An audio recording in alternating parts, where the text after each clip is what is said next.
Então a gente pode usar a lei de Gauss também para calcular facilmente o campo de um plano infinito uniformemente carregado, né? Sem fazer as contas que a gente teve que fazer no capítulo anterior.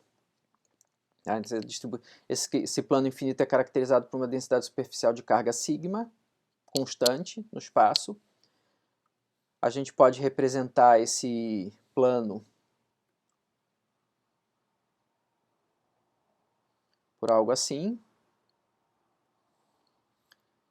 Vamos utilizar coordenadas cartesianas, também em 3 dimensões, né? Esses são nossos eixos aqui. X. Todo problema, todo exemplo, você tem que sempre definir muito bem o sistema de coordenadas. Esse é o nosso plano é caracterizado por uma densidade uniforme sigma, ele é um plano infinito, ele continua em todas as direções do espaço.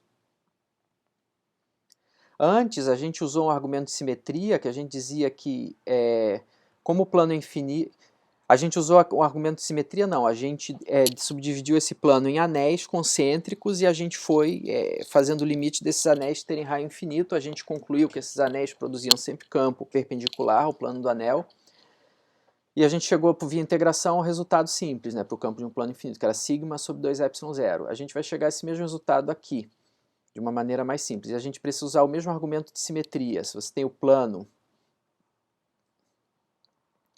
e você tem um anel de carga... não ficou bem desenhado isso aqui, peraí. Se eu tenho um plano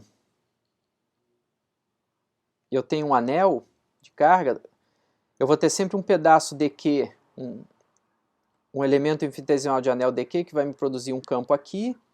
Eu tenho um dq do outro lado do anel diametralmente oposto que vai me produzir campo aqui. Esses campos vão se reforçar na direção perpendicular e vão se anular nas direções paralelas ao plano. Como o plano é infinito, eu posso sempre encontrar para qualquer infinitésimo de área desse plano com carga dq, eu posso sempre encontrar algum outro em alguma outra parte do plano cujo campo vá cancelar a componente paralela ao plano do campo do meu dq inicial. Eu posso sempre usar esse argumento, pelo fato do plano ser infinito. Tá? Isso faz com que a gente conclua, por um argumento de simetria, que o campo desse plano é perpendicular a ele. E emana dele, os vetores saem dele se esse sigma for maior que zero. Isso é o E. Então a gente pode usar, e esse E era constante, tá? Mas a gente aqui não sabe disso ainda, então a gente vai usar o E de Z, isso é igual ao módulo E de Z vezes o unitário K. Lembrando que para baixo ele também vai assim. Então o que a gente faz aqui? A gente tem que escolher uma superfície gaussiana. Vamos escolher uma esfera como antes? Não. A gente tem que escolher a gaussiana de maneira que aproveite melhor a simetria do nosso campo. O nosso campo aqui ele é perpendicular ao plano. Antes a gente tinha um campo que era radialmente simétrico, esfericamente simétrico. Então a gente escolheu uma esfera. Aqui a gente vai escolher o quê? A gente escolhe uma caixa na forma de paralelepípedo, um cubo, um prisma em geral, com as arestas ortogonais, é a melhor escolha. Por quê? A gente vai ter sempre o campo atravessando, né, tendo fluxo através de uma tampa, da tampa superior e da tampa inferior. Se a gente escolher uma caixa assim, por exemplo. E lembrando que a escolha da gaussiana é livre, né, é uma superfície arbitrária. Então se eu escolho essa gaussiana, nesse caso, e ela continua lá embaixo, né, essa gaussiana continua embaixo do plano. Eu vou ter, primeiro, essa normal vai ser igual a K. A normal inferior vai ser igual a menos K.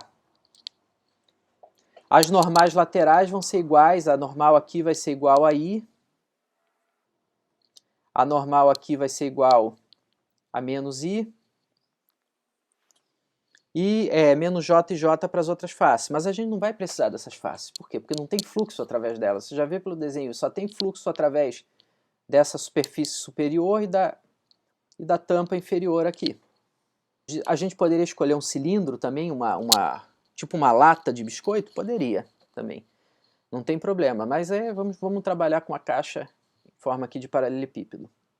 Bom, então a gente pode aplicar a lei de Gauss, calcular o nosso fluxo total através dessa superfície S1, que é um bloco, um paralelepípedo que corta nosso plano infinito. Tá? Lembra? Vamos definir como a área da face superior da face inferior desse paralelepípedo. Então a lei de Gauss vai ser a integral de superfície fechada, ou seja, o fluxo total de E escalar n dA, vai ser igual à carga total englobada pela nossa gaussiana S1 sobre ε0.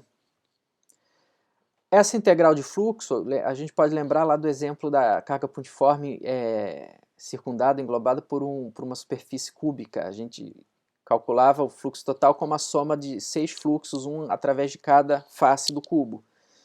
Aqui a gente vai ter uma situação semelhante, mas a gente vê logo que para as faces laterais não tem fluxo. A gente pode ver isso graficamente pelo desenho. Se o campo é sempre perpendicular ao plano, e a gente utilizou um paralelepípedo cujas faces aqui laterais são perpendiculares a esse plano também, você vai ter o vetor campo elétrico passando por elas, mas não vai ter nunca o vetor campo elétrico atravessando essa superfície. Matematicamente, você tem que o vetor campo elétrico, a gente o definiu aqui como EZ vezes K. Então, para as laterais, você vai ter EZ, na hora de calcular o fluxo, escalar I, ou EZK escalar J. Ambos são iguais a zero pelas propriedades elementares do produto escalar. Esses produtos escalares apareceriam no cálculo do fluxo. Então, o fluxo é nulo. Só vai ter fluxo pela face superior e pela face inferior. Ok? Então, esse fluxo vai ser dado pelo resultado dessa integral. O resultado dessa integral vai ser o fluxo vai ser igual face superior, eu vou ter EZK escalar K dA, mais face inferior, eu vou ter EZ menos K, escalar menos K, que era a normal a face inferior, dA. Isso vai ser igual a Q total, dentro dessa superfície, dessa caixa, dividido por ε0. Igual ficou estranho. Isso é 1. Isso é 1. Ou seja, eu vou ter 2 EZ. Aqui faltou integral, né? Aqui tem uma integral também, uma integral dupla. Sobre dA. A gente nem precisa explicitamente calcular essa integral, porque a integral z, isso aqui pode sair da integral, porque os dAs para essas faces vão ser simplesmente dx dy. Eu estou pressupondo dependência de z, portanto a de z pode sair da integral, e a integral dupla de dA, com limite de integração sobre essa face, vai dar simplesmente a área da face. Então aqui eu vou ter simplesmente 2EZ vezes A, onde A maiúsculo é a área da minha face, superior ou inferior. Isso aqui vai ser igual à carga total dentro da caixa dividido por ε0. Ora, a carga total é a carga dessa folha aqui que a caixa cortou, né? Dessa folha do nosso plano que a caixa cortou, quando atravessou o plano de cima para baixo.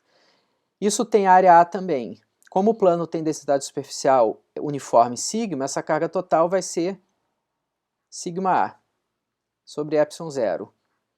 Cancelo o A dos dois lados, concluo que é de Z igual a sigma sobre 2ε0, o mesmo resultado que a gente obteve por integração antes, só que agora é muito mais fácil.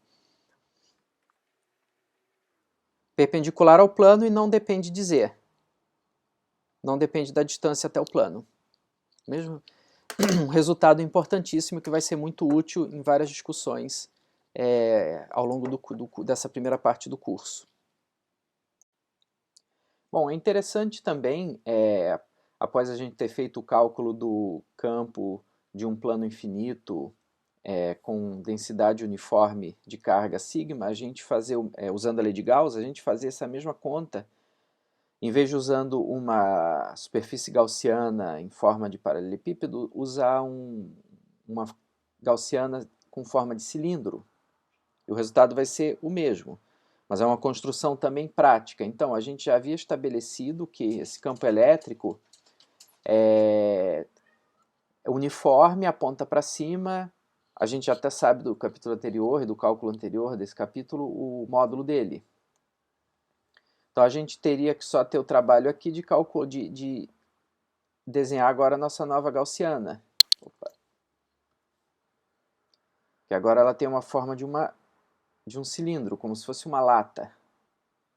Imagina que esse cilindro fura o plano, corta o plano aqui, e ele continua lá para baixo.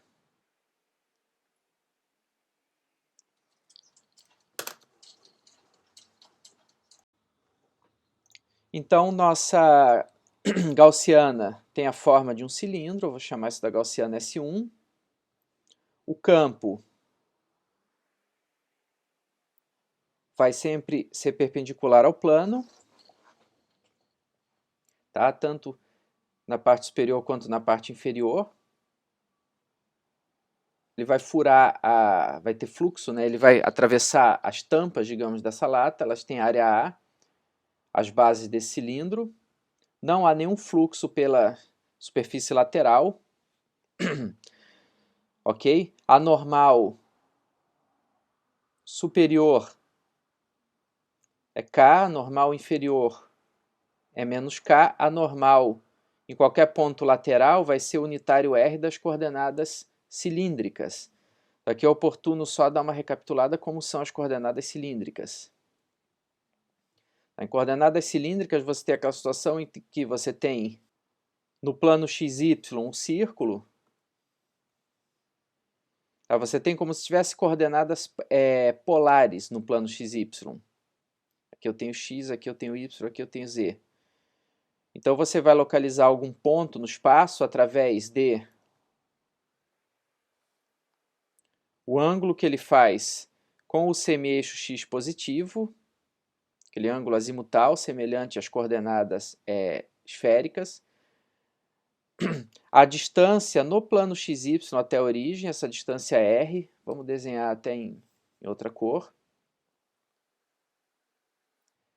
E a altura em relação ao plano XY sobre o eixo Z, a coordenada Z desse ponto P no espaço.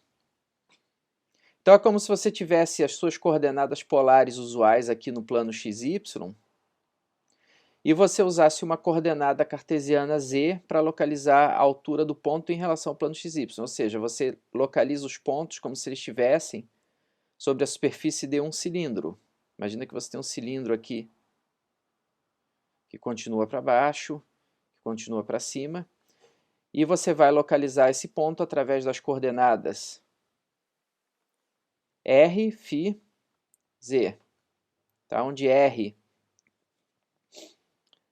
é a tua distância aqui para a origem do sistema de coordenadas no plano XY, φ é o teu ângulo azimutal, é o ângulo que teu vetor no plano XY faz com o eixo X, e Z é a tua altura em relação ao plano XY, ou seja, a tua coordenada Z. Então, qualquer ponto vai ter um vetor R unitário apontando para fora do cilindro.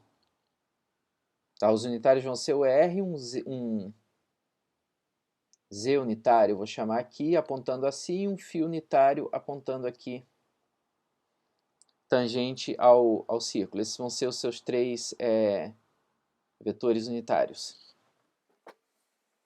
Então você tem esse vetor unitário R simétrico, cilindricamente simétrico, digamos. Ele sempre está apontando para fora aqui. Então a gente usa uma construção dessas para dizer que, como a gente está usando uma superfície gaussiana cilíndrica, a gente tem automaticamente um modo conveniente de trabalhar usando coordenadas cilíndricas, ou seja, a gente tem, se quiser pode até chamar esse unitário em vez de K de Z, que eu usei aqui Z, né, no sistema de coordenadas cilíndricas dá no mesmo. Você tem ao longo da superfície lateral do cilindro, você tem os normais coincidindo com os unitários R do sistema de coordenadas. Nas tampas superior e inferior você tem mais e menos K ou mais e menos Z unitários. Tá? E o campo vai ser sempre um E de Z, a gente supõe que ele vai ser E de Z, K. Então, no afluxo,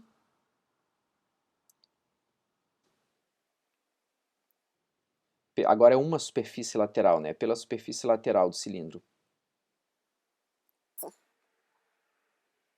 Lateral, nossa, tá difícil.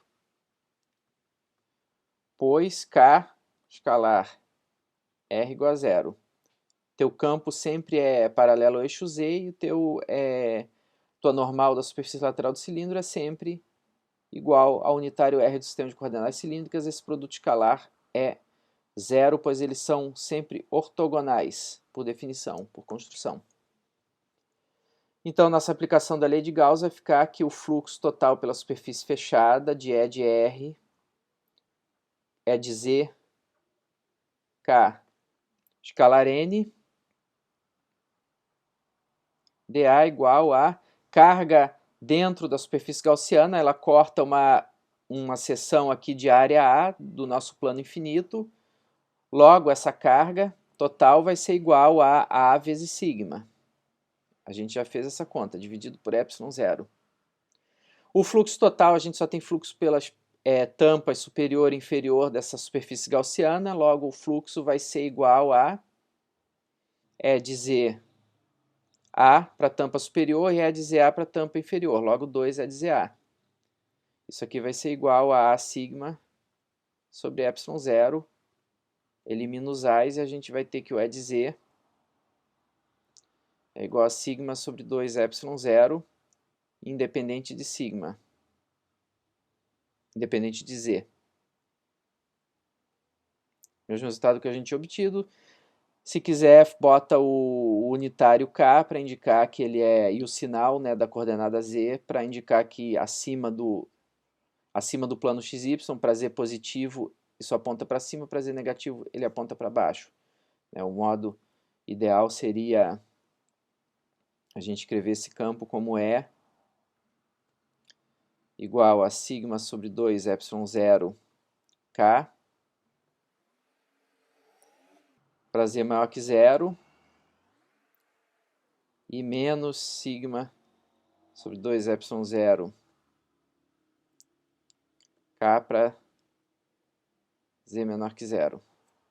Lembrando que esse é o nosso eixo Z, tá? E a nossa origem está aqui. Esse é o nosso X, esse é o nosso Y. Se eu estou acima do plano XY, o campo aponta para cima. Se eu estou abaixo do campo XY, o campo aponta para baixo. Esse é o nosso resultado alternativo, nossa outra maneira de determinar qual o campo de um plano infinito usando a lei de Gauss. Reparem que tanto o fato de usar uma superfície gaussiana, que é um cilindro, quanto usar um cubo, um paralelepípedo, não importa, você tem sempre o mesmo resultado.